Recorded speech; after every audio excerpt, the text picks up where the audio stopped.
Joseph Zammit ta' 52 sena u li u gwardjan tal-ħabs inżamm arrestat wara li tressa il-qorti mixli li stupra tfajla ta' 15 sena u abbuża sessualment tfajl oħra ta' Ampara.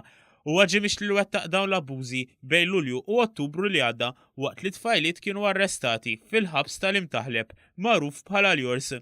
Zammit li hu minħal Kirkop wieġeb mhux ħati tal-akkużi miġjuba kontrih fosthom li ħasem f'attivitajiet sesswali ma' tfajla ta' 15-il sena u li fastidja lill-oħra meta kien fdat biex jieħu ħsiebhom u jedukhom. U ġie mixli wkoll li bħal uffiċjal pubbliku wettaq reat meta suppost kellu jara li dan ma jsirx. Il-prosekuzzjoni immexxija mill-ispettur Joseph Busuttil oġġezzjonat għat-talba l-ħelsien mill-arrest għax sostniet li l-akkużi huma serji ħafna. Qalet li jekk jingħata l-ħelsien mill-arrest l-akkużat jista' jagħmel kuntatt max-xhieda li prinċipalment huma l-kollegi tiegħu gwardjani tal-ħabs.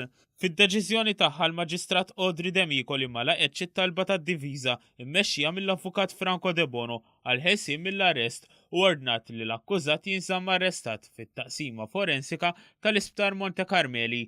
Dan sabiex jiġi assigurat li ma jagħmel l-ebda kuntatt ma' gwardjani oħra li għad jistgħu jintalbu jiġdu f'dan il-każ. Matul is-seduta tal-ħamis filgħodu li damet biss ftit minuti kien hemm jakkumpanjah membri tal-familja tiegħu.